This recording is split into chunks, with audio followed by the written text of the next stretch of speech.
All right, everybody. Welcome to Jeff in July of 2025. I'm back recording podcasts. No weeks missed while filming Thanksgiving again. Um, and I haven't been doing intros and outros, so this is the closest to an intro you're going to get from me. And I won't hold Frankie hostage by giving a long intro. Welcome back to the podcast, Frankie Corcoran. How are you, Frankie? Good, good. Thanks for having me back on, and feel free, go as long as you want. I'm like, this is just, I love being on this show, and I love just like the vibe of it. I love how chill it is. And yeah, no, man. Thanks very much for having me back on. And how'd the filming for the new movie go? I was gonna ask you that. Um, it was good. It was fun. It was just very, oh, it was good. I'm like, that doesn't sound too good. Well, it was a month I can't describe. I'm sure you've probably been in scenarios like this with like theater stuff.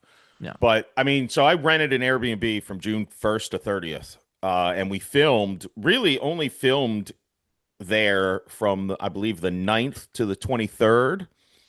And then we drove up to my brother's in North Florida to film for a day. So basically the 9th through the 25th is when we were actually, rolling cameras.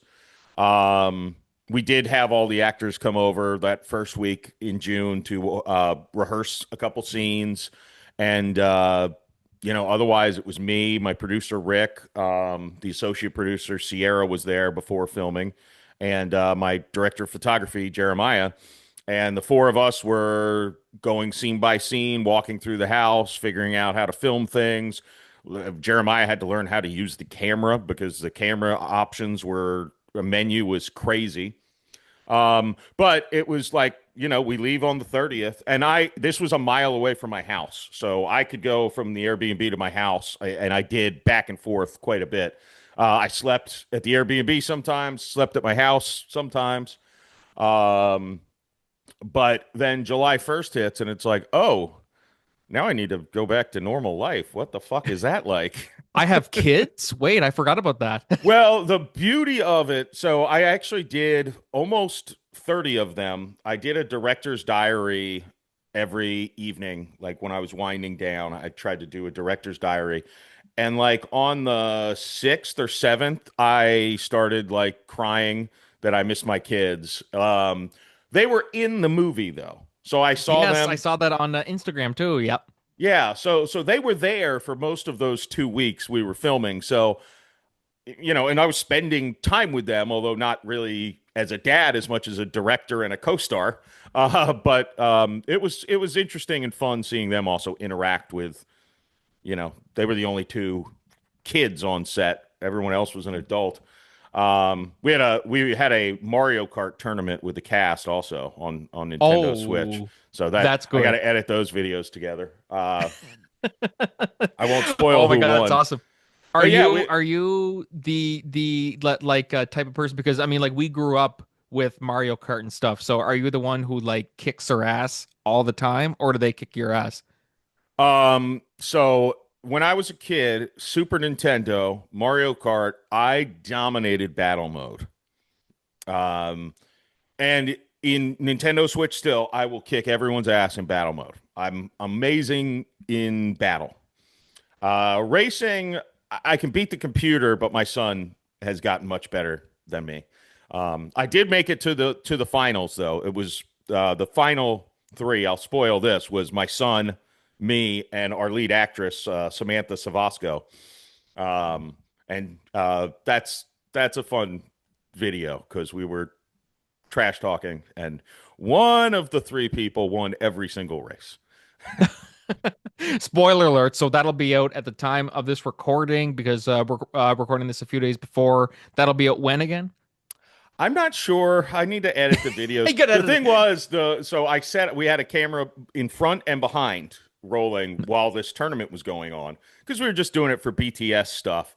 But having the video game system there was, I would say, from an executive producer and director end, was a very nice touch because it did lead to like I'd go in there, my son would be playing video games with a random cast member. So it did lead to some fun camaraderie and, not boredom when the actors are just sitting around waiting for lighting and all that cameras to get set up. Um, but yeah, the a lot of the videos were two people playing in silence. Not really compelling, but the final one with me, Sam, and James, there's a lot of cussing. I'll say that. Do you swear around your kids a lot, or do you try to keep it PG? Because I mean, like, I Um, know your kids are kind of older though now, right? Right? I mean, 12 like they're and not 15, 12 and yeah. 15, so it's not like they're like 6 years old where you're like, shit, I gotta be careful, make sure I don't like even like being around like my nieces, like they're younger, so I'm like, I try my best not to swear. Then sometimes you're just going about your business and you're like, oh shit, oh fuck, oh sorry, oh no, like you just completely forget. It's amazing. So when I hang out with or people who listen to the podcast, they often are like, you actually don't cuss that much. The script for Thanksgiving again has no fucks in it. Like the word fuck is not in the script. I think shit's in there once. Um, and I kind of wrote that hoping it would be family friendly ish though, like PG-13. So there was a reason for it. But in general, the thing that's funny is the fuck teetotalers, people who are like they hear the word and that's all, their eyes get big and they're like, "Oh my God, they said fuck." Those people would say I say it cuss like a sailor. Most people are like, "You actually don't cuss very much. Even when you do comedy, you never say fuck. You never It's not a conscious thing. It just it's Well, that's not always funny. Like I think that's a problem with a lot of like big comedians and stuff like that is like there are very few comedians who can work the F word into a joke and it's actually generally funny. But if you look at some jokes and you listen to the context of it and go, okay, if they change the word from fuck to crap or something, would the joke still be funny? Like yeah. that's a problem with a lot of these, not just comedians these days, but comedians in general. Even maybe even George Carlin too. I mean, like, we all loved George Carlin, but I'm sure he's got some material where you look at one of them, change the F word, and the joke doesn't work as well. Yeah, I think it's in general. Someone told me this before, and I try to kind of keep it in my head when I'm writing. By the way, weird side note: I've written two complete scripts, 97 and 103-page scripts since Under the July influence? 1st. Oh, off and on. These were not blackout drunk scripts like Spaghetti Face. But I wrote two entire scripts in 11 days after when I got back to real life. I'm just like, hey, I got this idea. Pop, pop, pop. Script done in 4 days. I had this other idea and I seem to have a good flow going. Let's write that too. Popped it out. And I'm like, man, I need a movie idea real quick to keep writing. But anyways, I've said that I try to keep that in mind when I'm writing, whether it's, I don't really do stand up anymore, but whether it was in stand up or whether it was writing a screenplay. Someone once told me like the word fuck is just a really lazy word. Like you can use it in any thing. You could say fuck and it could be you stubbed your toe, you saw something crazy happen. It could be like exciting and happy. And it's like it's just a filler word. It's not an intelligent word, I think is what the way they said it. Now, if you use it sparingly and creatively, it's a great word. Well, even fart jokes are the same way. Like in a movie, if there could be a scene the it's not real funny or whatever, or it's kind of going, it's meh, and then someone farts, and then sometimes it works depending on the context of the scene, and then sometimes it's just okay, that was just stupid. Like that just didn't make sense. Or if they're like me and you just think farts are funny no matter what. Like it doesn't to me it doesn't matter what the context is. If there's a fart in a movie or a TV show, I'm just gonna piss myself laughing. Like I literally, what comes up on my TikTok, if I'm scrolling through TikTok for you, like there's the following and then there's the for you. On the for you, there's a lot of just fart videos. And I just sit there and I'm just like laughing in the middle of the night, laughing, laughing, and laughing. I'm just like, it doesn't matter what the context is for me. I mean, some people can say, oh, that was kind of lame, or that was a lame joke that just needed a fart at the end of it. And then for me, I'm just like, I don't care. If you put in a fart, I'm just gonna piss myself laughing. I don't Yeah, care. as long as you don't have to risk smelling the fart, I feel like it's generally funny. But proof I'm a gentleman, you'll enjoy this. There were at least three occasions where one time it was Sierra, the associate producer. She walked out the front door, and I just let one rip in front of the other two guys in the room. And I'm like, oh, I've been waiting for 5 minutes to let that one out. And another day, Sam, our lead actress, was the last woman out the door. She closes the door and immediately just, I'm like, ah, I'm such a gentleman. I wait. And then you turn around and she's still out there. She Like, can hear it whoops. through the door. She hear through the door. Nice. Yeah, she peeks back in. Nice one. Oh God. Well, I mean, yeah. Oh, the other time was I drove her up to, it was like a 3 hour drive. So I dropped her off at her apartment when we got back. And as soon as I got back in the car, just let one rip. And I was like, "Whoop, that needs the windows down for that one." Uh, Like you said, gentlemen. That's a good I gentleman. Or wasn't going to some hotbox my lead actress. exactly. And then she's like, I'm done. I'm not working on this movie. Well, we were already done. So, Oh, you already finished. Okay, yeah. You're like, what's she gonna do? Quit on me? yeah. We signed the contract. It's fine. She won't leave us. No, she was a gem. She even came like 3 4 days after we were done. Rick and I, the producer, we were just sick of each other, and he's staying at the Airbnb, and it's like, hey, let's have a party. So we invited people, and she came. So, you Oh, well, know, there. That's so perfect. so some people still liked us after spending weeks with us, but But that's kind of I'm funny. sure not Like, everyone. I mean, you're. It's one of those situations where it's kind of like your family. Like you love being around your family and stuff like that. But then after a certain point, you're just like, I love you. Fuck off. You know, like Yeah, you kind of just feel that way sometimes. And you're like, it's not.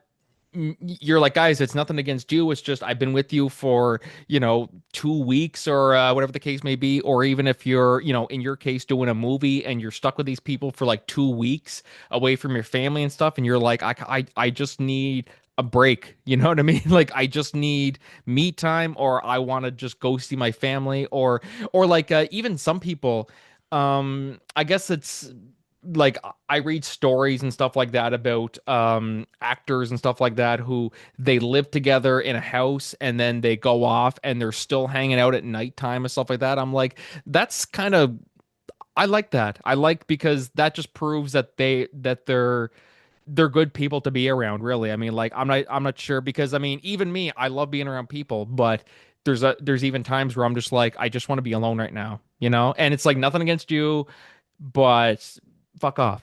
You know what yeah. I mean? Yeah, I feel like I've always needed that. Even when I was married, it was like I like the little unwind, like and like watch an episode of Seinfeld and just like I don't want to talk. I just want to, Now it involves drinking. When I was married, I didn't actually drink that much, unless I drank. Then I drank all of it, but it wasn't like a daily thing. But I only drank when I wasn't drinking.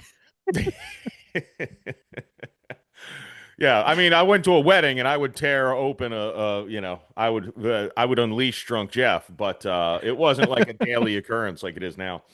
Um, but the thing with, and again, I'm sure you've experienced this in theater stuff, is I've said this about every movie I've been on set for a week or more doing. It's like you at the end. And I think it's because I started listening to Claire de Lune, which they play at the end of Ocean's 11. But that's almost how I visualized it at the end, where they're all standing have you seen Ocean's 11? Oh, Claire de Lune, is that one? It's like da, na, Yeah, just the Okay, yeah, piano. that one. I Yeah. know that song. That's a classic. I like that one. Yeah, but the 11 of them are looking at like a fountain in Vegas or something, and just one by one they walk away.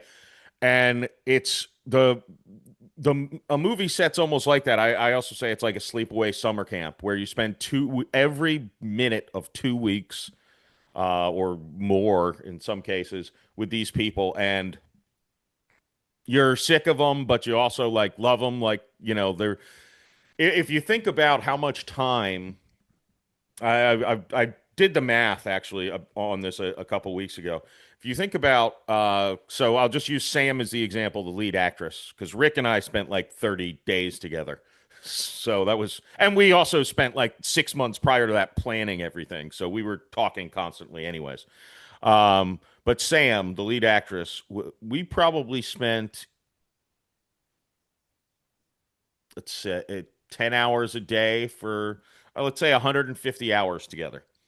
And some of them were, again, me and her in the car. We were alone in a car together for 7 hours with no one else.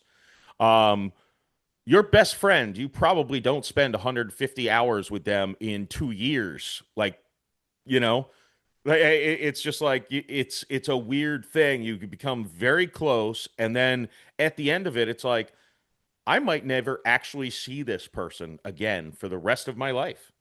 Like you just Yeah. assume, oh, we'll all get back together and we'll have a premiere. And of course, every movie that has a good set, the cast starts talking about, oh, there's sequel potential here. We got some ideas for this and that. We'll all just get back together. And it's like those people, I guarantee you that core cast and crew is never going to all 100% be in the same room again ever. Like it's just not going to happen.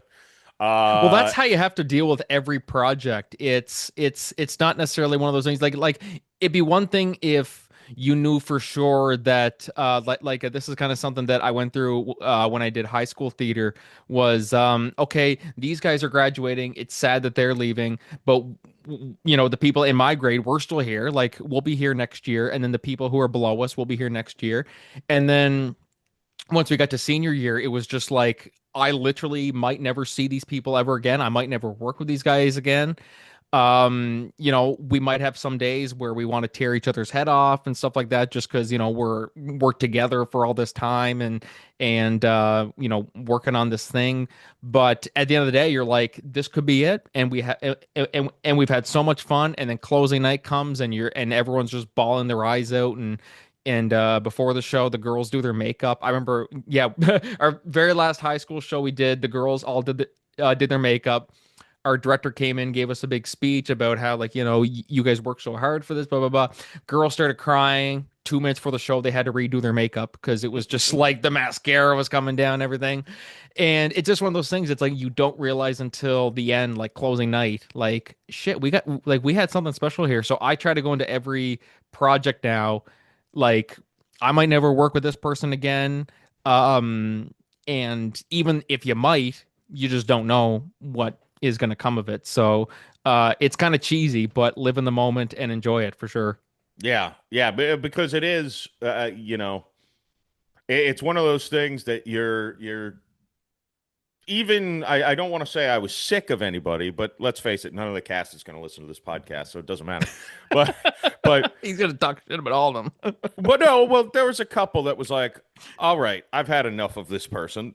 It's great that they're done, and I don't have to see them for a while. And a week later, I'm like, I really miss this person, and it's like it is that like, boy, I miss this person's humor or this thing that annoyed me about them. I actually miss it and wish it were you know maybe not 8 hours, 10 hours, 12 hours in a day, but here and there it would be nice. Um, but yeah, no, it is don't and a great example is the I guess we'll say the number two actor on the call sheet, Michael Giorgenti. He and I were in Haunted Happy Hour together. That's how we met. And he was on my podcast a little bit after, a few months after we finished filming Haunted Happy Hour. But I believe that was 2022. And we have not seen each other in person because he couldn't make it to the premiere. We had not seen each other in person until he showed up for rehearsal in June 2024, and I'm like this. I mean, we text occasionally and message each other, but it's like I've not seen this person who, we're still like thick as thieves. Like it's someone I consider a good friend, and it's like I haven't seen this person in person for almost 2 entire years, and even that was lucky with timing. Like I got him between he was doing a theater tour and got him after that and before he's already shooting another movie. So it was just, the window Timing worked. worked out. Yeah. And but if not for that, I'd be going on 2 years not have actually been face to face with this person. Um and again, that's one of the people who I actually keep in closest contact to in the acting world, and still it had been almost 2 entire years since I'd actually seen him in person. So yeah, it is. I was saying it to Sam when I was dropping her off. I'm like, oh, yep, we're never gonna talk again, are we? Yeah. She's like, That what? we're done. Like I'm this is like, it. yeah, you'll probably forget who I am in 2 weeks. She's like, no, I'll at least see you at the premiere. And I'm like, sure, sure. And I said this, and I think I made her sad because I'm like, and occasionally we'll see each other and comment on our Instagram posts or some shit like that. And maybe we'll see something funny and text each other or whatever. And then next thing you know, you look at your phone and you get a text from me and you realize it's been 9 months since we've talked. And then you'll send a response and say, "Oh, I missed that guy." And we live 5 minutes away from each other, by the way. And I'm like, and then 2 years later, you'll see me pop up on your Instagram and be like, "I think I know that guy." That's Jeff Macaroni, whatever his name is. Like, Yeah, he did. He directed my first feature film. And it was, by the way, it was oh yeah, that amazing. porno we did together. No, Thanksgiving again is not a porno. We could have gone that route. The cast and crew was raunchy enough that this could have been a very not a porn, but it definitely could have been a. Let's just say when the cameras weren't rolling, the fucks were flying. the literal wait, so like the literal fucks or the figurative fucks? The verbal fucks. Verbal fucks. I was just saying, I said, yeah, if it turned into a porno, there'd be literal fucks in there too. Yeah. No, no, no. There was none of that, to my knowledge. And it probably didn't happen on set because I think I'm the only person who was in the cast or crew that did not fall asleep during filming at one point or another. How do Uh, you not though? I mean, like you were doing like so much stuff, like you never got tired at all, like during. I mean, no, I I mean, mean, I it's a did a lot. little bit of cocaine, but I no, mean, like we all do when we're overworked and we got a lot of hey, stuff. I said, yeah, I want this to be like an 80s movie. So I just went full method into the thing. Like, no, I think it was I mean, so I threw up like 5 times in the first 10 days of June. Um, and I had like reasons every time, but I am not someone who throws up like ever. I'm like, that's 5 vomits is more than I've thrown up in the last decade, probably. And I did it in like a 10-day span. And Rick, who I've mentioned, my producer of the movie, he was like, "Yeah, dude, you're nervous. You're You can you're tell. paying for this entire thing. You're directing for the first time, and you have an important role as an actor. It's okay to be nervous." Um, the good news is I lost 13 pounds while we were filming. So bulimia works, ladies and gentlemen.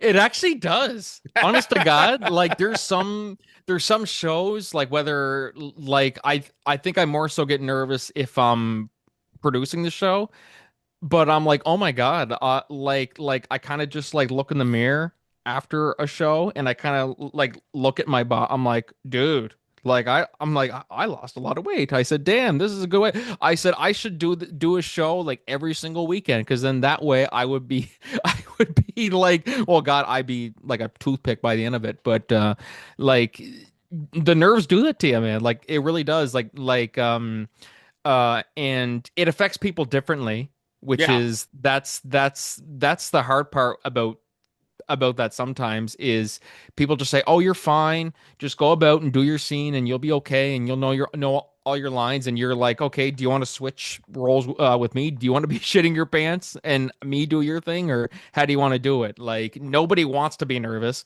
It just your body. It's basically your body just kicking you in the stomach, saying, "I got you." You know. Yeah. No, it's and generally I'll say every time I've been on a movie previously, I've gained weight because a lot of it, and as the executive producer paying for all of it, the food on this set was phenomenal. We got great catering. We had craft services out the ass. The women ate, not Sam, but the other women ate so much fucking candy. It was unbelievable to watch. But all thin, fit people, and my daughter, who's very skinny, and they just devour candy like nothing else. But I think that's the reason generally I've gained weight. But maybe it was because there were so many attractive women around that I think that's actually what I've kind of figured is I just was like, don't be the fat guy. Like, so like I'd get a sandwich, I would eat half of it. I'll save the other half for later.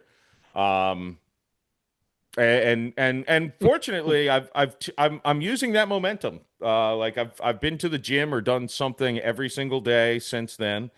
And I'm about 20 pounds down from where I was at the beginning of May. So I'm hoping this will actually be a transformative event for me.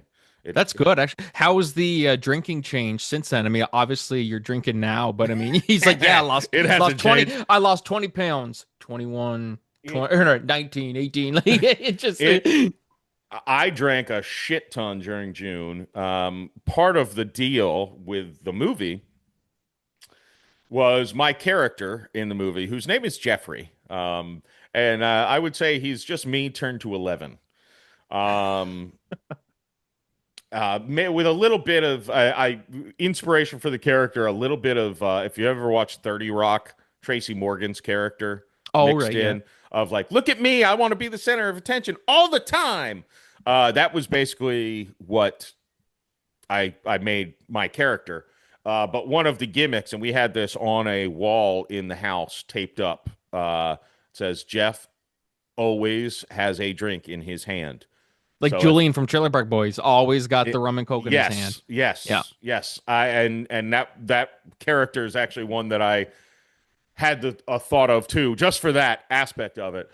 Was that if ever you see me without a cup in my hand, anyone, you need to say, hey, we can't. If I'm on camera, you need to say, hey, we can't record this until you get your prop. Um, there was a large dilemma because drinking whiskey.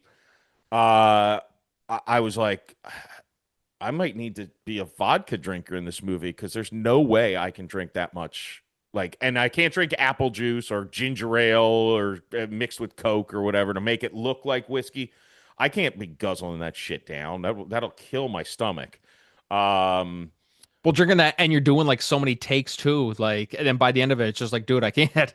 Like, give me well, something else. this was such a dilemma because he always has to have his drink. And then one day, and this took up hours of conversation and just plotting. Like this took so much time. And then one day I'm like, they make cups that you can't see through. And then I can drink anything I fucking want. And it took You could be drinking hours nothing. Like, of there's dwe- nothing in there. yeah, so I had a red Solo cup in my hand in every scene, and sometimes it was water, sometimes it was Diet Coke, but sometimes it was also whiskey. I was never drunk when when we were filming, but I definitely drank during the day, we'll say. So my drinking was not impacted at all. If the only thing I'll say is I didn't drink like Jeff usually drinks, where like just guzzle, guzzle, guzzle, guzzle, get another Like one, it's guzzle, water. guzzle. It's more. I'll take a sip here and there, put it down, take a sip. Like I nursed the drinks like a normal person, I think generally does. It Like that's wasn't a a Mr. race to the Leahy, finish line. Mr. Leahy from Trailer Park Boys. Like that's pretty much what you were pacing yourself. And I'm drunken, or what was it? It was I'm sober enough to know what I'm doing and drunk enough to really enjoy it, or something like that. I might have got That's that a mixed great up. line. That's I love that one. Oh, by the way, this reminds me. Look at the shirt I'm wearing. Hey, This was not Canada. planned. Now, And I was got that a Montreal intentional? Expos hat. Oh shit. So was that intentional because you knew that we were talking today, or Nope, no? just the t-shirt I was wearing. Um I forgot to wear my USA t-shirt. I don't have one, but just I draw one on here. I think I got this shirt, and I'm happy I'm wearing this shirt because I was actually too fat to wear it literally 2 months ago. Like my belly would stick out of the bottom now, fully covered. Um, That's perfect. I'm alone in my house, but I still can't walk around with my gut hanging out. There's just something about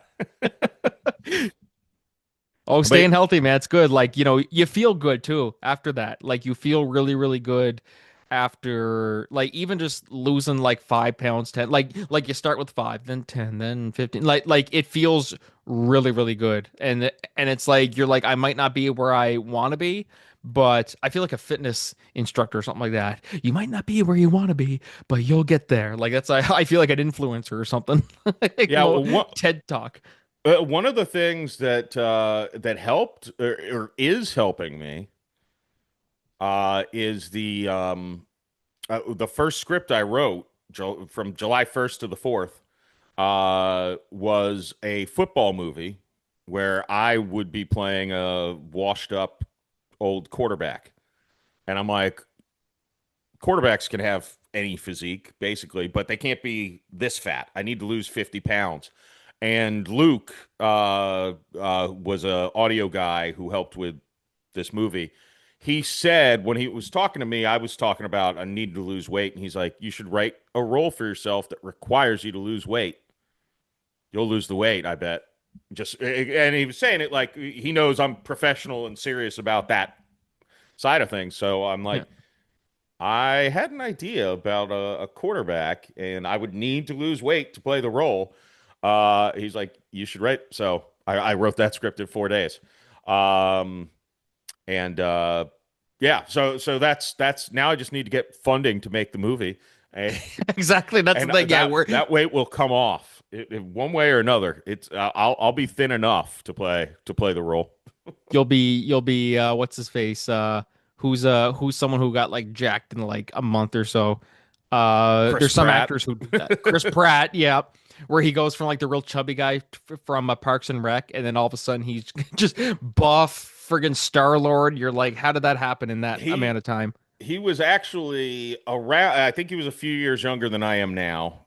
Maybe just one or two though, and almost exactly the same weight as me and height.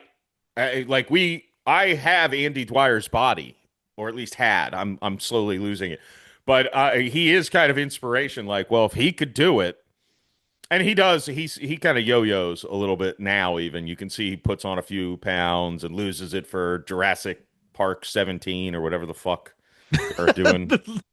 There's so friggin' many of them. Oh my God, it's just insane how many there is. Did you know I there's a haven't even new kept one? up. Yeah, there's a new one. Yeah, what's it called? Jurassic Rebirth World, whatever it's called. I can't remember what it's called It's now. I feel like, and I know Scarlett Johansson's the lead of this one, but I'm like, I feel like they're like lampooning themselves at this point. They have to be, right? They can't be taking themselves seriously, can they? Well, Um, I mean, like it's funny because I say this about like I'm like, oh God, they're making another Jurassic Park movie, and meanwhile I'm here eating up every like I just saw Superman. I'm eating up that movie, and I'm eating up all the Walking Dead shows and stuff like that that probably should have ended years ago, but I'm like I'm still watching it. So it's funny. I'm like I don't want to sound hypocritical because as soon as I say that, yeah, I'm like Frankie used to like Walking Dead. Like shut up, Frank. You know what I mean? Like. yeah, it is. Yeah, I'm the same way. I'm the exact same way because there's the only MCU movie I have not seen is the last one that came out that I do want to see, Thunderbolts. I haven't Thunderbolts. I seen still haven't that. seen that. Yeah. And that was really more of a time. It came out like mid-May, and I was kind of busy, preparing for the movie, so I really didn't like have 3 hours to go to the movie theater. Um, I would have gone and seen it in the theater though, almost certainly, if not for Thanksgiving again. Which, by the way, I've made the. Do you guys do Thanksgiving in Canada? We do in October. We do it. Oh, So a interesting. month earlier than you guys. Yeah, I made this joke several times to the whole cast and crew. I'm like, in a few months when it's Thanksgiving, we're all going to be like, didn't we just fucking do this? Why are we doing this so soon again? Because it really is, and I guarantee you, I will be texting every member of the cast and crew on Thanksgiving, uh, with some stupid joke. I have like 4.5 months to plan it. Say happy Thanksgiving, guys, again. Like Again, yeah. Well, I did. again, guys. I posted the cat. We took a cast picture, and so we decorated the whole house like it was Thanksgiving too. Oh, right So we on. had little banners and little turkeys. Like I got like a party pack of Thanksgiving decorations. We put a door cover. It says "Gobble till you wobble" with a big turkey on it. We did that. That was a genius move. I think it was Rick's idea. I'll give him credit, even if it was mine. It was one of our I, s- ideas. I say just take credit for it. Yeah, yeah. Rick, Fuck listen Rick. to this. Rick's not listening to this podcast. Fuck that guy. But we did that because we were using three different locations as the same location. Right. So the front door being covered by that thing ties everything kind of together. Hopefully, we'll see. Well, that's We'll gonna see be how the it hard works. part too. You're like we have the but like like even like I pitched a TV show that recently, haven't heard back. But basically it's set in me and a friend of mine pitched it basically set in one location. But you doing a movie, like how difficult is that when you're managed like budget wise, it's so much easier to just be in one spot. How was that for you for this movie? Um, it was, yeah. There were good things and bad things. So as much as we had 8 days to learn the place before we started filming there. And we had photos of it, but it was not how it looked on the photos. Everything looks bigger. Cameras, all that shit. The house was not laid out as expected. There was so we made it work. And if we hadn't had those 8 days, if we were like checking in June 1st and June 3rd we're starting to film, we would have been fucked. Like we would have had no way to do it. So we had to give ourselves the luxury of a little more time than frankly most Florida indie productions get. Um, Aside from that, we filmed at my house. Uh, we filmed one scene in a park, and then we filmed up at my brother's house, which is where the movie's actually based, is up in North Florida. It's woods, farmland type stuff. Um, so we only really had four locations, and my house, my brother's house, and the park were really only a handful of scenes. So like 85% of the movie was shot in that one house. It was definitely helpful to not have to relocate because the biggest problem, and frankly, we had this when we filmed at my house, and it was only a mile away. It was a 5-minute drive. We didn't bring a backup SD card for the camera.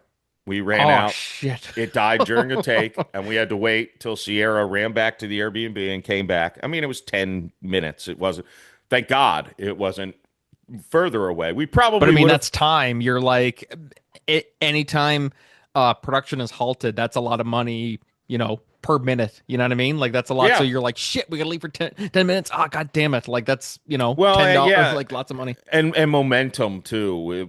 It was literally in a scene that it died. Luckily, it kept, so we could still use the beginning part of that scene if we want to. Um, But yeah, it was killing momentum because we would have probably been done with the entire scene in the 10 minutes it took. And then we had to change the cards, then we had to turn everything back on, and then the lighting was different because the sun was lower. So we had to figure that out. So it did cause like a good hour delay because of that. Um, but that Do happens. with what you got. It happens. You know what I mean? Well, Like that's the part. It's like it's like having a lawyer or having life insurance, or any type of insurance. It's like, okay, I might not ever need it, but it happens sometimes. Like there's literally nothing that you can do to prevent that. Or like that's why you always bring extra. SD cards or bring extra this, extra that, just in case, because God forbid if you get stuck in that situation and you're fucked and you got nothing, like, what am I supposed to do? Shit, I should have brought that with me, So it's just precautionary. Yeah. Well, and that's the I heard Robert Rodriguez say this when he was on Rogan. He was like, filmmaking is the ultimate problem solving. Like, you can't account for things. It's impossible to account for weather, Yep. for because where the if the sun is out and how harsh it's hitting, unless you're super insulated, you have to account for the sun. Can't control the sun. Yep. Um, unless you're super, in a windowless room, Um, so it's just and everything. Things are going to break. Things aren't going to go as planned. Some Someone's gonna get things, sick. yeah, things are going to happen, and you have to adjust on the fly and just say this has to work. So And you we'll hate it, but what can you do? Like, there's literally nothing you can do. Like, no, we're like, I wish I would never have to see a doctor ever again. Wish I was healthy and this and that. But we get sick. We're human. Sometimes we got to go to the doctor to get a pain in your side checked out or something. It's just that's just how it goes. yeah, no. That's the my son had a basketball game in the middle of filming, and I'm like, boy, you better not break a bone, or we're gonna have to reshoot all your scenes with a cast, and I will be so angry at you. You're That's like just you're like you can't play or a basketball until the movie's done, and then you're good. Yeah, he actually did have to miss one game because he was filming on that day, and we couldn't accommodate it in the schedule. Um, no, yeah. It really is. Again, I'm sure you can uh I'm sure you know this feeling, but it is coming down from a high where it's like I'm probably so annoying to be around because all I want to do is talk about this movie because No, I it want to was a hear it. month of my This life, is so good. Like, I love hearing people that get so passionate about what they've done. Like, it's you know people, it's so good when they're able to walk away from an experience that, yes, it had its moments, yes, it had parts where shit happened or something went wrong or things didn't go exactly how you wanted it, but the fact that you're still able to walk away from that with something good, like, able to say that was worthwhile, that felt really, really good, that wasn't all for nothing. That I love hearing about that. I love hearing people express how proud they are of their stuff. I love hearing people express, and able to say, like, okay, this didn't go how we wanted it, but hey, we accommodated by doing this or doing that. And it's good that things things happen, but sometimes they happen for a reason, and it's good to keep in mind for the next one. So I'm real happy to hear that it all went well. And when's the movie coming out again? Thanksgiving? You plan to have Well, it out at Thanksgiving? we're in the fun part of definitely not for Canadian Thanksgiving. Uh, Oh yeah, no. uh October what this year? October like 10th or something oh like that. wow, yeah, that's like 6 weeks before American Thanksgiving. So yeah, Oh yes, it'll get here before we know it. The year's flown by, so yeah, I think part of me thinks it'll probably be widely released before Thanksgiving next year. Um, we're in the I spent a week with my son cataloging every single video file. So we have them all organized. Now I'm in the process of categorizing all the audio files and putting them with the video files. So editing hasn't even started yet. So, um, you'll get there eventually. yeah, well, it's one of those things where we don't really have an entire plan necessarily in place for that because the person who was going to edit it originally backed out. And yeah, we're looking for music. We're looking for I think Jeremiah, who was the DP, I think he and I are really going to do 90% of the editing, just the two of us. Luckily with the comedy, there's not too much as far as like musical needs. It's not a Comedies. musical. Yeah, well, like so the last ride, which is almost done, We actually had a screening of that at the Airbnb in June. The day we had rehearsal, we invited people to stay for dinner and if they wanted to watch The Last Ride. And it's like 99% done with the video. The audio's great. The video, there's a couple tiny things that need to be fixed, and I think he's going to trim a handful of minutes out of it too. But all that being said, the only thing that's missing now that is a dark drama, like emotional movie. There's no laughs, very few, and there was no musical composition, and that's the thing that's happening now. It's the music's being added to to the background of a scene, and They take a while to make like movies, like even just seeing the production. Indie yeah, films too take a long time as well. Like those aren't, you can't bang those out in a month, like no, some people think. because yeah, there are so many jobs. That's the one thing that I was the director, writer, executive producer, and if I was just an actor, I'd be the third lead of the movie. So I had a lot of hats, but also there were a couple times I ran the camera. There was a couple times I was setting up lights. Not a couple times, a lot of times I was moving lights at least. In certain in one bedroom, I was able to actually light the scene because it's a bedroom and there's only so many ways to light it. So I know if we're shooting this, If shoot you're this filming a light here. porno, it has to be this way. Yeah. Oh, and that bedroom got hot during the day. It was Literally or figuratively, uh all the ways. all the way, All the ways. all the It way. was hot. It was like you just started dripping sweat after like 10 minutes. Oh dear. Yeah, Luckily, I no. didn't have to act in any scenes in there, or that would have been terrible. Like Because I 30 takes in that one spot. You're just like, oh, damn it, were we done? Well, yeah, just directing it, and luckily, again, I didn't have to act, so I wasn't even in my character wardrobe, fortunately, or I would have had to wash that shit constantly. I even had two of them, and I would have had to wash it constantly. Um, but yeah, no, I did actually shoot a scene in that bathroom that was unscripted, which I should send you the unscripted scenes that I put a couple of unlisted on YouTube. I'll send them to you. That it just to me, it's like that just shows how like one of them, Sam and I were just like, hey, it'd be funny, and I'm like, hey, record this. I'm the director. I can do that. That's the best part. Yeah, when you're directing, like what you say goes. Yeah, Do and we I'm really not have to put sure. that in? I'm the director. Just put it in, you know? Yeah, and I'm not sure that's going to make it, but it'll be a great video to put out anyways, even if it doesn't make the movie. The other one I'm pretty sure will, and we did a sequence of them. I won't spoil it on here, but it was also like and I think Sam was like, I think this should happen, and I'm like, I do too, but I didn't write it in the script. How can that happen? And basically, Rick, and I were just like, hey, let's do this, and let's do this and this too. So but I think that's great. I feel like that's a positive sign that it is a comedy, and I always would say like the actors bring a lot to the comedy. Like it's not the writing. I mean, the story has to be there, but the actors really have to make it funny.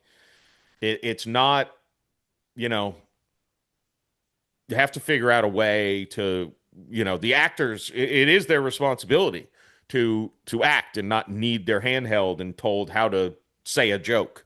Uh, Yeah, and exactly. And be and able to take criticism and stuff and say, hey, like that was good how you did it, but can you try it this way or less emotion or more funny or more like they got to be able to at least take that. And it's never a knock against them. It's just this is the tone of the scene we're going through. We're not telling you how to act. It's just we know our vision. It's just try it this way. We're like yeah, that's all it give it a is. Yeah. try this way. And And if it doesn't work, then go back to the original. yeah, You're all about exactly. testing things. Yeah. No, and I pissed off Rick because I started calling myself Nick Fury, because I'm like I assembled the Avengers. It was me. Yeah, yeah, this is I my movie. assembled this cast, and he's like, "Well, I helped," and I'm like, And who's paying you? You're Agent Motherfucker, Coulson. who you paying? Like, You're Agent Coulson. I'm Nick Fury, bitch. motherfucker. Yeah, I could do the Samuel L. Jackson one. Yeah. Yeah, no, I think part of that inspiration was so the last ride, Sean Grant had a small role in that. And he has a bigger role, but not the biggest role, but a role. I mean, it was really an ensemble. Yeah. Thanksgiving again. It is very lead heavy, but it is an ensemble. The whole family's in the house the whole time. So all 10 actors are constantly there, even if they're just background acting. Yeah. And he did a great job. He was hilarious, and he's a great dude and fun to be around and everything.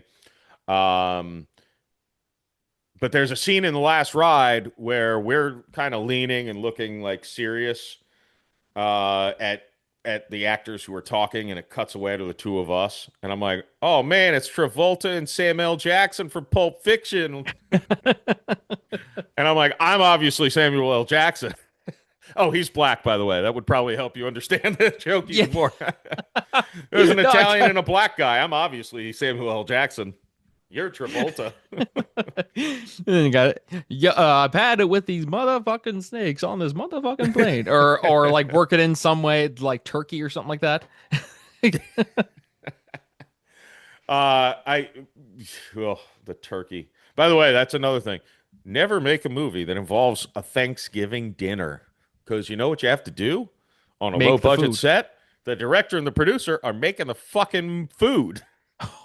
I should have just got fake food, like just fake food. Well, most Some of it some was of them do in that. essence fake food. Like it was like, don't eat that. That's a 2 week old box mashed potatoes that was made with no milk and no butter, so it would last Oh, longer. Jesus. Don't The eat whole that. It's gonna cast got taste food terrible. poisoning that day. No, well, I was one of the only few, so I made a real baked ziti and threw it in the oven and made it like. But by the time we actually sat down to film it, after the cameras and lights were set up, it was cold. But I Oh, was I was eating it. A few people took a few bites. My son was just chowing down on veggies. He was just eating lettuce like a fucking turtle. just go. Uh, but most people were doing the little fake acting food. They You could weren't clearly actually tell. eating. It's like even with I that, it's hate like it. there's I'm so like, many different ways. It's like the ones who do the fake phone call where you don't hear the other end, and it's hello, hi, how are you? You wanted to see me. Oh, okay. Oh, so and so. It's like, dude, you're not given time to like that phone yeah, call is not believable. Is that person just like that always drove me nuts with some people.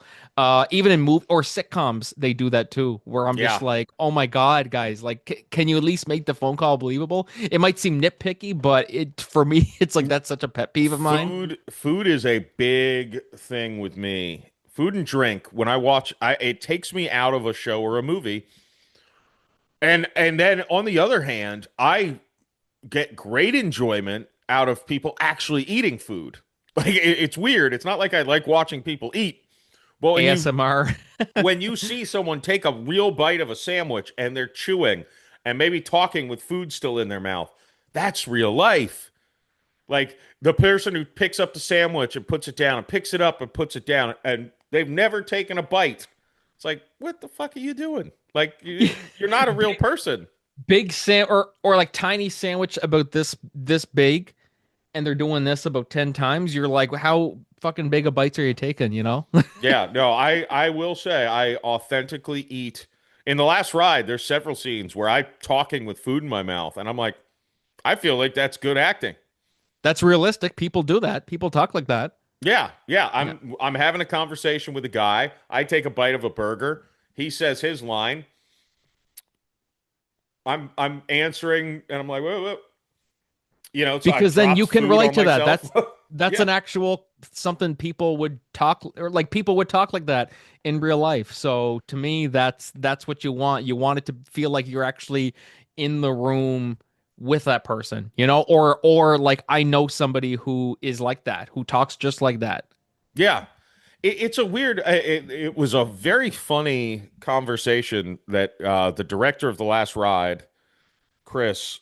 said to me, he's like, you really have this thing where you're not acting, you're just being like a real person. And I'm like, yeah, isn't that the point? He's like, you would think, but not many people do it, but you might be able to pull that off for a whole career of just being a normal, a regular guy. And I'm like, what the fuck? I'm like, isn't that the point? He's like, you'd think so, but think about it. How many actors act like normal people? And I'm like, okay, you got a point. Not that many, if you think about it. If Like, the movie's not grounded in reality, like if it's like everybody's supposed, like it's established that everybody's over the top and stuff like that, then yeah. But if it's a movie that's trying to take it seriously, like let's say they're making I don't know what's a really serious movie, like they're making, I don't know, Marley and Me. I just say that because that ending is sad. And people are just acting very animated. It's like, dude, this is this is real life here. Like, why are we Marley's dying? And it's like, I don't know, like something. I'm trying to think of something he would do. Oh no, my dog is dead, or something like that. It's like, dude, nobody cries like that when their dog dies. well, and I think the funny thing, and it was not something I've ever really thought about until he said it. Is his point was like your voice is the same on and off camera. Most actors, it's not quite the same. They have a different voice, even if they're not doing a voice. They have a different voice, and Or it's like, some way to make it distinctive, yeah, or make it not so that you're not just like, okay, that's clearly that's just Jeff. Like that's not the character that you're playing, you know? yeah. Well, that's what I think why I was able to write those two movies so quickly was because I write lead heavy things, and I made myself the lead character. So the one thing I do, and I want to make this clear, I do not use AI to help me write, but I do use AI as far as I will be like, how's this chunk of the script work? And 90% of the time, it just sucks your dick. It I've got literally really friendly does. Yeah, I've AI. tried it before and I'm like literally I used ChatGPT one time. I finished a draft of a play and I'm like, give me honest, constructive. Like I was like, just be honest. Tell me it sucks, whatever. And it literally just said, "This is so amazing." And blah, blah, blah, blah. I'm like, "Okay, thank you, but that's not what I asked you for." I said this is a Honest, yeah. draft. There's stuff that I need to fix. I know. Tell me that." And I'm just like, "No, instead it just like you said, it just kisses your ass and just goes, this script is so amazing." And oh You my God, great job. you have And I'm to like, "Thank really you." Like ask it specific questions to get some feedback. And 90% of the time, I don't take the feedback. But one thing it always says, which I believe, is it's like this character's voice is so authentic and real. It's like, right, because it's me. So yeah, exactly. that's easy. He But sounds very much like the host of the Jeff Macolino podcast. well, and now it's programmed where it recommends when I say who would be the ideal cat, because that's another thing I find really useful. Is I write the thing generally with no actor in mind, and I ask ChatGPT who would you cast for these roles, and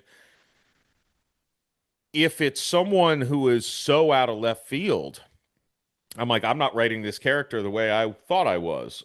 Like, you Yeah. know what I mean? Like, it's like it's and actually I was very excited. The last one I worked on, I just got this morning the I asked for casting, and it obviously said Jeff Macolino as the lead.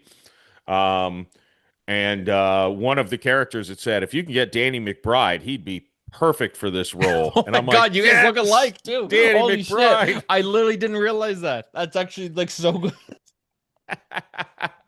I was so excited when I saw that because in the script, by the way, one of my aliases, um, it involves international, fake names, passports, and stuff. And one of my characters was Daniel McBride. I wrote it in there as my alias because I'm like, well, that's just a funny little thing for People see me. that and go, yeah, literally, I thought I was watching a movie with Danny McBride, not this That Jeff, whatever his name is. that my favorite thing I ever saw, my daughter showed me Letterboxd. It's like a movie review site. And the very first movie I was in, which I won't say by its name, but it was not a good movie. But I play, and I even had a Southern accent. I play this just redneck, but I learned a lot from the experience. It was just didn't get put together well. The audio's terrible. The editing is questionable. Anyways, uh, the one of the reviews is like, I'm just going to list things about this movie, and you can decide whether you think I think it's good or not. And a few things down, it says it has a dollar store Danny McBride, and I got so excited. I'm like, yes, That dollar is store so Danny good. McBride. That's me. Discount Danny McBride. That's perfect, actually. Yeah, I'll take it all day, man. Like that's I had a guy, an actor on the podcast a couple of years ago, and he's like, "That's what you want is as an actor is to be like, we want a Danny McBride type. If we can't get Danny McBride, who do we call? Jeff Well, Macolino. one of these three guys can pull it off. You can make, he's like, you can make a career out of just being the who do they call when they can't get Danny McBride guy. I'm like, great, fuck, I'll do that all day. This is a podcast with Danny McBride, and people in high school said I look like Ed Helms from The Hangover. Oh, okay, I can kind So of I see said, it. You're yeah, a young a young Ed Ed Helms. Helms. Well, someone said yeah, the first time I heard that, it was someone in high school in gym class said, dude, you know who you look like? That dude from The Hangover with the tooth missing. I said, Ed, oh, okay. I said, I guess that's a compliment. I don't I think said, it's an that's good. insult. I'm a big Ed Helms fan. I love Ed I Helms. Yeah. Yeah, one of the one I wrote Blackout Drunk, Spaghetti Face. When I was reading it, I'm like, oh, this character is definitely has to be Ed Helms. It's just like a small role where I'm talking to him on the phone. I'm like, he can shoot that in 2 hours. I'll Like, come play that. I'll come play that yeah, character. you'll be you'll be the other option. But I It's mean, perfect.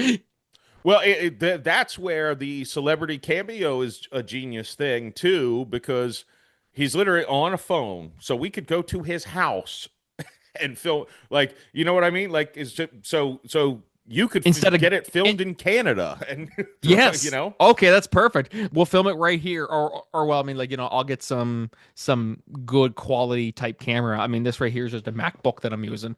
But that does have pretty good camera quality, all that Apple stuff.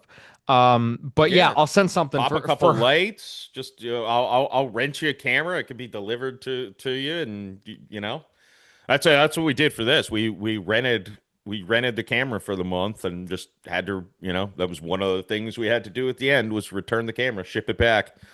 Um, but yeah, no, that's one thing I have not done with the two movies I've been executive producer of is get like a celebrity cameo in there. Um, there's still time. there is still time. Bill Murray, if he doesn't have an agent, so and Stephen Tobolowsky. So Thanksgiving again is a time loop movie like Groundhog Day, um, and we have several Groundhog references in the movie. Like we say Bill Murray's name twice in the movie. Hoping that um, someday he'll want to do it. Yeah, well, it's what I'm doing. So when I wrote some of it, I'm like, I'm doing this intentionally to be like, I know this is Groundhog Day. Like, I'm not pretending this is some original idea. I mean, it's a time loop. It is Groundhog Day. It's just a different character in a different setting, with Yeah. different circumstances. But I'm not, I loved. Happy Death Day, I think it was called, where they reference the guy's like, so it's like Groundhog Day. What's that? The movie with Bill Murray? Who is Bill Murray? I loved that. So I'm like, I'm gonna like, don't pretend Groundhog Day doesn't exist. It's Groundhog Day. Um, Exactly. Like that's iconic. yeah, but it's for Thanksgiving. So the sequel will be Easter again. Easter. It must be like every holiday, Valentine's again, Christmas again, and then No, it no, goes. not Christmas or Valentine's. Those are too flooded. You got to get the obscure holidays. Oh yes, there. Labor St. Day Patty's. again. St. Patrick's Day. That was one of the casts. Like, come on, man, you got to do St. Patty's Day with your drinking. I'm like, yeah, I don't That's too know. good. That's material right there. Like you have to use that now. Yeah, no, no. What I said was, I'm like, we'll do sequels if it's popular and makes me money. We'll do sequels with but every time it's a different member of the family who's having the time loop. It's never the same. We're gonna toss the ball around the Yeah. family, and I'm definitely gonna be the lead in the next one because come on. It's the obvious choice. I mean, it probably I would say it is probably the obvious choice. Some family members won't make it. The actors who aren't available, Exactly. or the actors. Well, it is what it is. I mean, I said this when we were filming. I'm like, the talent of the actors in this cast it's amazing. I feel like 5 years from now, I'll be like, how the fuck did, or not me maybe, but somebody will discover this movie 5 years from now and be like, how the fuck did they get all these star actors in this movie? Like, it would be like finding like a movie from like I don't know, 2004, starring Chris Pratt and Chris Evans and Chris Hemsworth, just all the Chris's. All the And we're like, Chris's. how did they get all those guys? Because they weren't famous yet. But no, there's the I mentioned Sean, Sam, and Mike. Those Madeline I haven't mentioned. John, Mary, everyone was great, including the kids, who I thought would be the weak point, but they honestly were not. Did you say John Um, Mayer? John and Mary. Oh, this No, is not John John Mayer. Mayer. I said, hold on, John Mayer? I was like, what the hell? He Yes, he's in the just, movie. He's just not casually famous, is dropped he? that down. I said, what the hell? How the hell did I not know that? By the way, the funny part of this whole podcast is the fact I haven't brought up your podcast, which I was listening to when you joined the Zoom meeting. And normally I actually did pause it, and then I'm like, no, I'm gonna hit play again because that's normally what happens. I dial into the Zoom a little early. I sit and listen to a podcast and just blah blah blah blah blah. And then and I'm like, oh wait, this is his podcast. I might as well keep playing. Yeah, and then I Um, heard it. I said, that sounds like Craig. I was just talking to him the other day. yeah. What are the odds of that? Well, I love your podcast. And by the way, what is it? Corcoran Entertainment Show. Show. Yeah, okay. That's it. You're like, I'm I listening was to it. I'm like, I what was the hell's it pulling up called? Spotify to to confirm. Um, but it's funny that I'm like I don't actually 100% know if I'm gonna get the name right. Um, Even though I'm listening to it. It's called yeah, literally Jeff, it is playing as check out Franky's paused. podcast, the Jeff Macolino podcast. Whoops. But no, your podcast. I started to say this to you before. In June, I didn't really have much time to listen to podcasts, so I got a backlog of them, and I've listened to like four of yours in the past 2 days. And I mean, it's a good show, man. Like, Thanks, man. Thank you very much. I appreciate that. yeah, no, and you have some impressive guests. I was so jealous. I said this when I was on your podcast.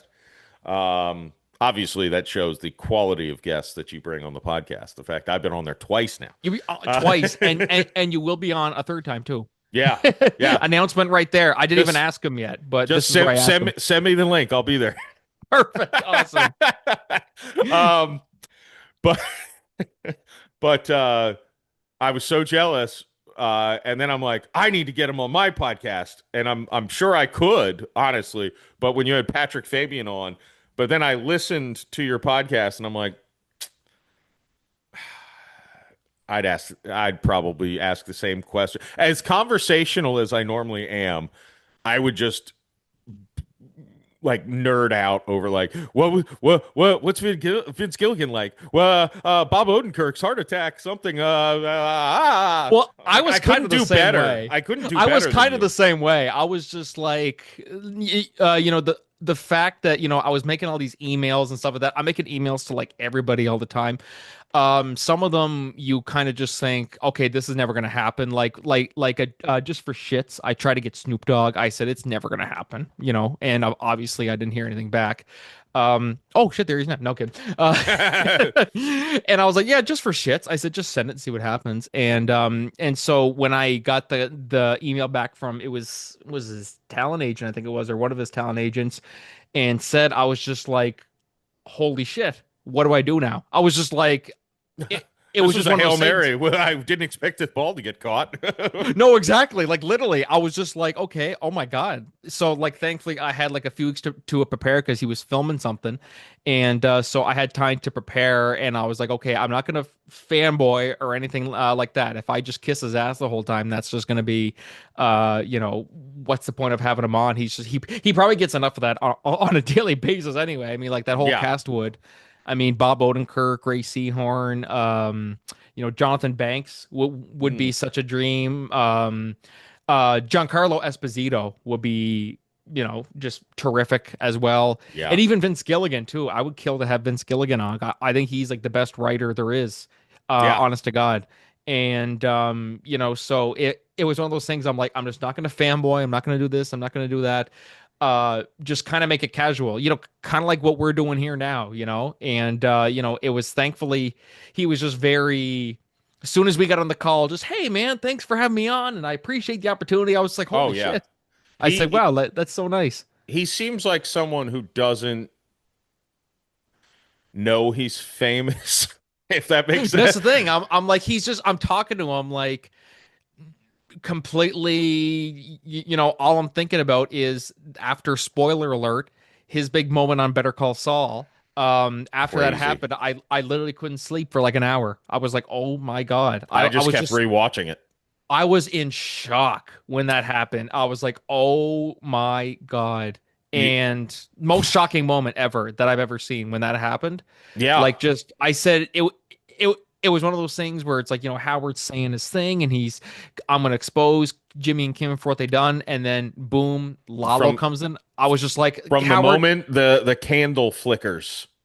yeah, which was so good. That was so brilliantly shot and Yeah. brilliantly written. And as soon as Lala walks in and Howard's just like, who are you? I'm just thinking like, Howard, shut up. Just Yeah, fucking get out of here. get the fuck out of the room. And I was just like, yeah, like literally, I was literally sitting there like, just go the fuck. And I'm like, this is a fictional character I'm talking about here. Yeah, You know what I mean? it was That's how amazing that show is. And it's just, and a testament to him too. I mean, like I even said to him, I said that, a huge part of that was just, you kind of wonder if like, certain actors weren't casted in those roles. Like, had he not have been Howard, had Walter or like Bryan Cranston not been Walter White, had Saul not been Bob Odenkirk, how would it have turned out? yeah. Like it really just begs to question. And you probably know this little trivia factoid. Did you know Jonathan Banks only got cast as Mike? Because of How I Met Your Mother. Yep. Yep. It was- That's the only reason I like that show. I haven't seen the show, but I love that show now because we got Oh, it's a Mike good show. Ehrmantraut. I still gotta watch it. I Bryan haven't checked Cranston it. and Bob Odenkirk are recurring characters, but not like super recurring. But they're in a handful of episodes each. I did see Bob Odenkirk's scene, and it's like fun fact. This is why Jonathan Banks is in, or why Mike Ehrmantraut exists. I said that's Yeah, so good. Like, but the fact that they're able to, obviously they never planned to have Mike in the show. It was just, this is just kind of how it all happened because they had to, Saul was supposed to come and clean up Jane after Jane. Spoiler alert for Breaking Bad if you haven't seen Breaking yeah. Bad yet. I'm so Um, jealous of anyone who hasn't seen Breaking Bad yet. Could you imagine, or do you remember the first time you watched that show? I assume you've watched it more than once. I watched, oh my God. I still remember when the series finale aired. It was like I binged the whole show just before the final season aired. And I'll never forget the series finale. Like just even Oh, even the third last I episode, cried. Ozymandias, Yeah. so freaking good. Like the third last episode, I think is the best episode that's ever It's the aired only ever. episode of television on IMDb that has a 10.0 rating. Like no It, other show has done that. Like literally no other show has done yeah, that. no other episode of a show has ever done that. BoJack Horseman, I think, was close with I'm their penultimate episode, though. I'm I think they got. actually watching BoJack Horseman right now. Oh, okay, good. I So just started season 4, so okay, don't I won't spoil the spoil it. ending. I won't spoil. No, but I'll That say, was yeah. a Sam Savasco suggestion. She's like, you know who you remind me, and you know a show you'd like, BoJack Horseman. You remind me of a depressed horse, a depressed alcoholic horse. That's You're like, oh, basically that's nice. that's basically what she said. In I didn't know it at the time, but Apparently, I read an article that apparently someone watched BoJack Horseman so many times or rewatched it so many times that Netflix actually had to contact him and asked if he was okay. it is a very good show. So freaking good, man. That's also one of the best shows out there, really, because of just it masks its dark content by all these silly visual. Oh, it's a show about a talking horse? Come on, Yeah. how Well, sad could that what's the be? common denominator between these three of the best shows to ever exist? Aaron Paul's in all of them. Oh, geez, yes, it's true too. I mean, it's gotta be Aaron Paul. It's his I magic. never thought about that. Aaron Paul is the man. He is one of my he's oddly underutilized in Hollywood because I think Need for Speed was a big flop. Which Um, I like. I'm in the minority I of people who I remember watching that in theaters. I did like because I said yeah, Aaron Paul's first big movie after Breaking Bad. Me and my friends all went to the theater, and I personally really liked it. People just I said, "Oh, it's liked a it too. Fast and Furious riff off," and this I that. hate Fast and Furious. I liked Need for Speed, honestly. Need for Speed's better. Like it's But Aaron Paul is just so good in everything he's in. It's there's a movie I'm trying I think I may have seen this before I watched Breaking Bad, but I'm probably wrong. El Camino. He watched El Camino before El Breaking Bad. Camino, yes. Well, What why? happened Does that here? spoil it? No, Whoops. it's called God, what's the name of it? It's about an alcoholic chick who's married to Aaron Paul. Smashed, I think it's called. Smashed. Okay, I'll flip that up. Yeah, it's on two, and Nick Offerman's in it. I maybe it's Nick. It was maybe the first time I'd seen Nick Offerman in anything because I definitely didn't watch Parks and Rec until way later. Um, but and people do get confused that I like movies about recovering alcoholics, which I Yeah, understand is a weird thing. Netflix is gonna be calling you next and like Jeffrey, okay, man, like Well, like Will Arnett, BoJack Horseman. Will Arnett has a show on Netflix that ran 2 seasons called Flaked, and it's about yep. recovering alcoholics, and I love that show. Louder Milk is another Ron Livingston, another show about a recovering alcoholic. I love that show, and I'm like, I people are like that. It's confusing that that you like. I think they look at it like you have a problem too, right? That's so true. Jeff, look in the mirror, man. Look what we're saying. Well, and I think that's the thing. Like, you watch these shows, you really enjoy movies and shows about people getting sober. Like, yeah, I know it's weird, isn't it? It is weird. It No is weird how self-awareness. life imitates art sometimes. You know what I mean? Like that's the beauty of it. I guess so. Oh man, time has flown. Um, I hope you didn't have anywhere to be. 8 minutes I ago had or a whatever. funeral to be at 10 minutes ago. No, I'm kidding. Ah, they're dead. They No, can you won't care. imagine? No, this was good. Like literally as soon as you're like because he Jeff literally emailed me like a few days ago and was just like, "Hey, I'd love to have you on. Here's my link." I was just like, "Let's do it." I booked it for like 2 days later. I was so excited to be back on. Because I mean, like, I do listen to your show as well too. The Scratch My Noodle series is now over now, is it? Yeah, that was the last episode I recorded in the Scratch My Noodle series. I will have guests like that on in the future. I'm just not going to do it under the guise of Scratch My Noodle. I don't believe. Just put it as a regular episode kind of thing. Yeah, I think so. It was originally that was supposed to be a TV show for a streaming site, like a spiritual network that asked me to do it.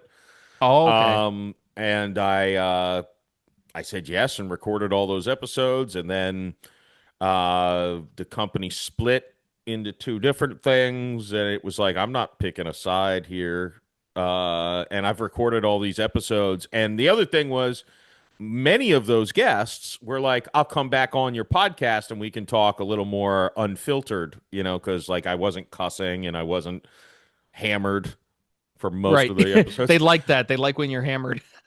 Yeah, yeah. So it was kind of a thing with several of them. One of them was even like, I'd actually love to have this conversation when you're drunk, like talk Okay. more about this. So it was, but I couldn't get them back on the podcast because I haven't aired their episode. So I'm like, fuck it. I'm just taking like, I still own the content. So I'm like, I'm just posting it, doing it for my podcast. And it sure came in handy filling in gaps, especially, with the movie. And also having uh I think the two people who've been on my podcast the most, Dominic Scarcella and my brother Joseph, Yes. uh, Yep. did marathon episodes. I went like 3.5, almost 4 hours with Dom, and not planned. And I'm like, hey, you know what? I could split this into 3 episodes instead of just putting one out. Instead of Joe Roganing it, I'll just split it. Yeah, just put it all in one. Yeah. And then my Well, because then, yeah, brother, that's one thing yeah. I always think of too. I'm like, is this episode too long? Ah, fuck it. I said, I said we keep it within a certain time frame. So I mean, to me, it's it is what it is sometimes. But no, that's a good way to do it. Like, yeah, just put up into three parts. So I also I came to the realization recently, and I'm not saying this in a negative manner, but it's like I'm never going to make a living doing this. I'm not good about seeking out sponsorships. Some you have you have found better me. help, of course, though. I better help, but that's well, that's a referral thing. Honestly, I only get money if people sign up. So Oh, it's still, that still counts, right? it counts, yeah. And I've had some sponsors over time, and I've made money on the podcast, and not if you count the hours I've put in, I suppose. But it's like I don't see it, and frankly, I think it came to a head where it's like if I had to choose between the podcast and filming a movie, I'm doing a movie 100% of the time. So it's That's where like the money is. it has more potential, I think, possibly. Even though maybe I'm a better podcaster than actor, I don't know. I do anything that pays the bills in essence, but it's like the work it would take me. I'm not good at self promotion, and podcasting really is all about self promotion or hiring someone to do it for you to get in front of new ears. But I'm like I'm doing it for me at this point because I enjoy it. I'd like to keep having weekly episodes because it's been consistent for a And for long time. networking, like you're meeting all these amazing people I that could lead to different opportunities. 100%. I mean, when I did the spaghetti face, I may have told you this on your podcast. When I did the table read, I was blackout drunk writing that whole script, and I did not read it. I finished on like a Saturday, and then on the next Friday, I organized a Zoom table read with Chris Smith, who directed The Last Ride, and with Gary Michelli, who I met through the podcast, Yep. Dominic Scarcella, I met through the podcast, and Daniel, the past life regressionist, I met through the podcast. And I'm like, the five of us read through it. I should have invited you, Frankie. Uh, Yes. Next time, rain check. yeah, yeah. Well, if you ever want to read any of my scripts, I'll send them to you. But yeah, it was fun to do it as a table read with me not knowing what was in the script. So it was a unique experience of being like, this came out of me, but I don't remember doing it. That's yeah, that's the story of my It's like daughter taking a too. shit Uh, and looking at it afterwards and going, that came out of me? that came out of me. Jeez, Yeah, holy God. Holy God, how am I alive? yeah. Imagine having children. Oh, That came Jesus. out of me. Or like you see some kids and you look at them and then you look at their parents and they're like, there's no way. You're like, you feel that way sometimes. Sometimes you How? wonder how many babies got switched in the hospital. Exactly. Like, that is not normal. Like, Yeah, I was always very the two children I had, I was very paranoid and you know made sure it was the same baby that they when they took them out, they brought back the same baby. your son grows up looking like Danny McBride. You're like, yep, that's my kid. That's my boy. That's my boy. And you know what? If my ex-wife fucked Danny McBride, is that even cheating? Exactly. That's the thing, right? Oh my God, same Oh, person. well, Frankie, Spider-Man meme. I'll release you from what hopefully has not been a prison. Hopefully, it's been like a This fun was wonderful. Chuck E. Like I said, Cheese. I love like not just doing your podcast or you doing my like just because I mean like you make people feel at home. You really do. Like that's what I love about the show. Feels like I'm getting sentimental, but I'm not really. That's just I'm being cheesy here. On just you mean a lot. No, this was great, man. I really had a blast, and thank you again. And you will be back on mine as well too. It's funny how I'm like I'm not even asking him; I'm telling him he's gonna be Yeah. back on my podcast. And no, what's funny too is that the two episodes that you're on, I didn't even realize it until after. The first one you did is called "Podcasting Under the Influence," and the second one is "Screenwriting Under the Influence." So I didn't even realize that. I didn't realize that till I named them. I said. Oh shit! Wow. So the third one is going to be something under the influence. We'll see Something what under it the is. yeah, you got to stick with it at this point. It's always Something. That's something under perfect. the Every influence. time they see something under the influence, Jeff's back on the show. That's So, that's the Jeff Macolino series on the Corcoran Entertainment Show. and it was completely unintentional too. I just said screenwriting under the influence. Yeah, that works. And then I just said, wait, didn't I do one that said podcasting? It's perfect. It's perfect. It's fine. I'll keep it. So Yeah, that will no, be I your niche. didn't register that, but I love that. I also That works love, out perfect. by the way, because in catching up on podcasts, I listened to two podcasts that were released in the month of June 2025. And they're like, this episode's recorded in 2023. I'm like, what the fuck? You can't do that. That's not even an episode. That's like a time vault. And they're referencing things in the news. I'm like, and sometimes that doesn't age well, believe it or not. Oh, imagine if Donald Trump ran for president. Yeah. Well, that was part of it. They're like, this Donald Trump thing. And I'm like, ooh, that didn't work Oh, out he's the way not you gonna win. thought. He's not gonna win. Right. It And was and pretty much even if he that. wins, even if he wins, he's not gonna. He won't be reelected ever again. Yeah, that's that Yeah. age well. Yeah. It's like, oh, you missed swing and a miss. Did not. Ouch. Yeah. Yeah. They're like, That's just obviously, sad. he's not going to even get 40% of the vote. It's a joke. And it's like, whoopsie. Oh, You oh no. probably should have asked to cut that out, but you probably didn't remember you said it because it was 2 years ago. I at least have the reason I don't remember what I said because I was under the influence. Or oh well, at least no one will try to shoot Donald Trump. And even if they try to shoot him, they won't hit him. No, no, well, yeah, that's I literally skipped the episode of both of them because I was just like, this is just not like we're stuck in the it's past here. so dated that it's so I appreciate with your show that it is current. I mean, Yes, you record exactly. like a week before they come out, basically, Pretty right? much, At yeah. least in my And experience.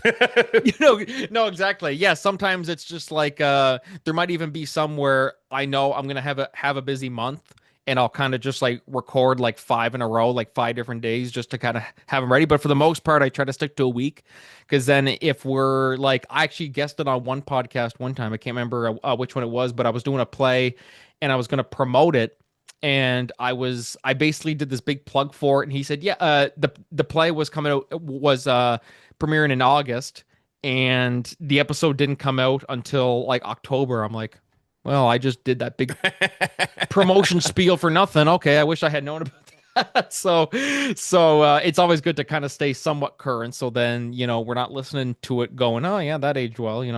Yeah, yeah, that is the yeah, that's the I did have a guest one time who I was in a I had a guest cancel and I needed an episode for Monday and this guy's like, "I'll come back on."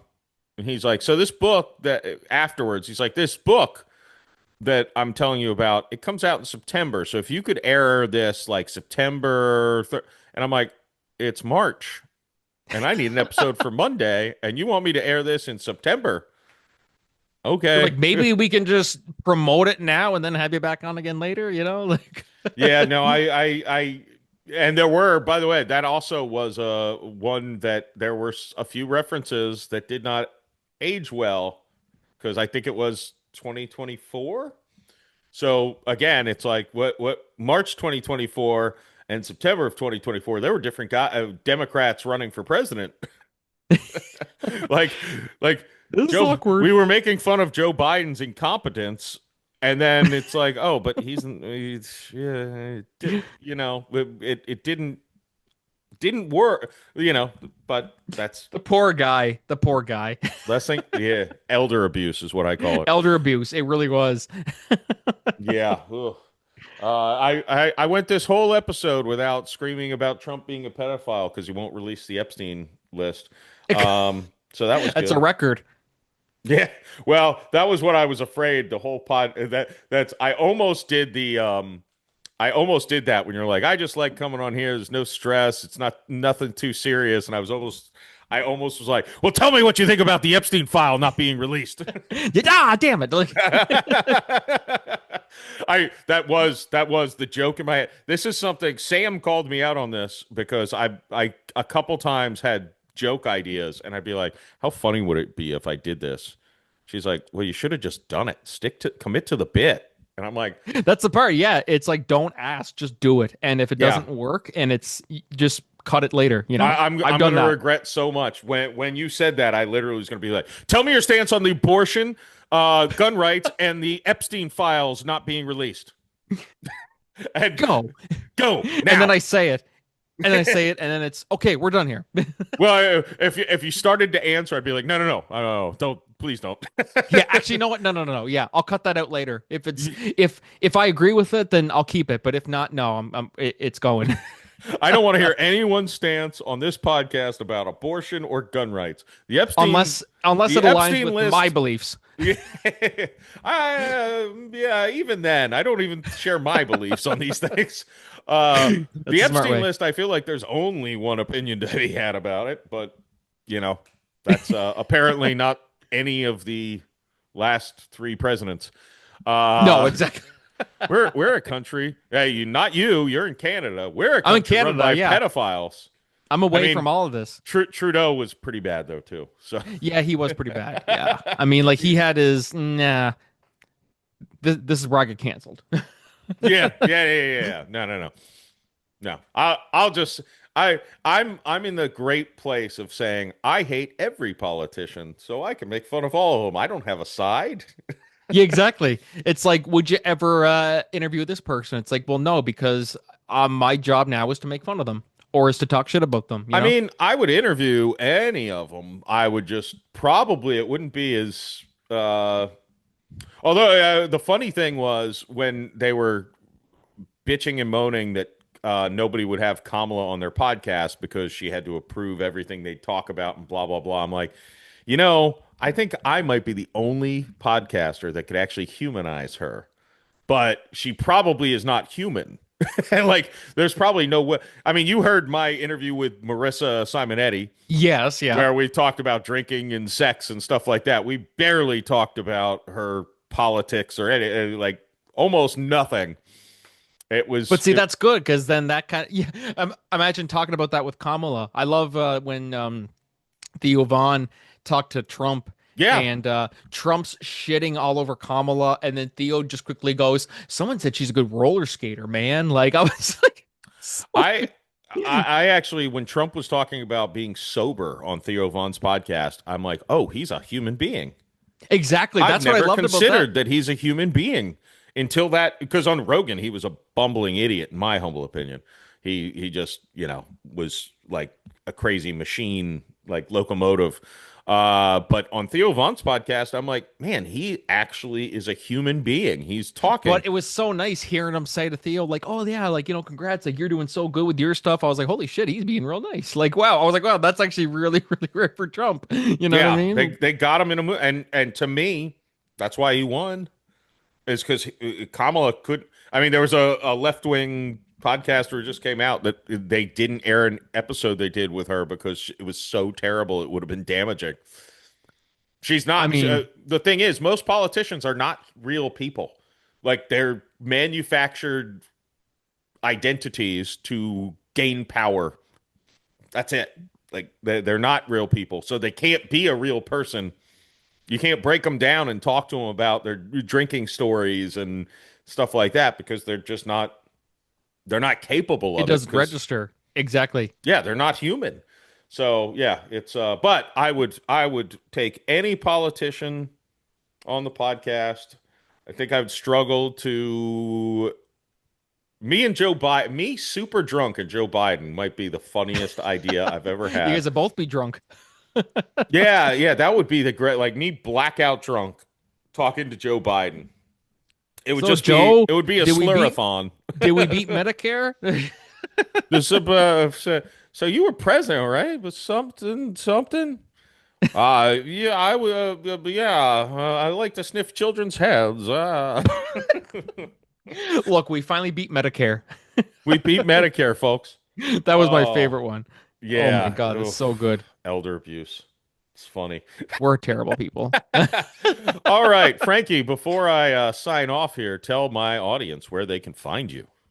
You guys can find me on Facebook and Instagram, Corcoran Entertainment. And our weekly podcast, the Corcoran Entertainment Show, releases every Tuesday on Spotify, Apple Podcasts, and wherever you listen to your podcasts.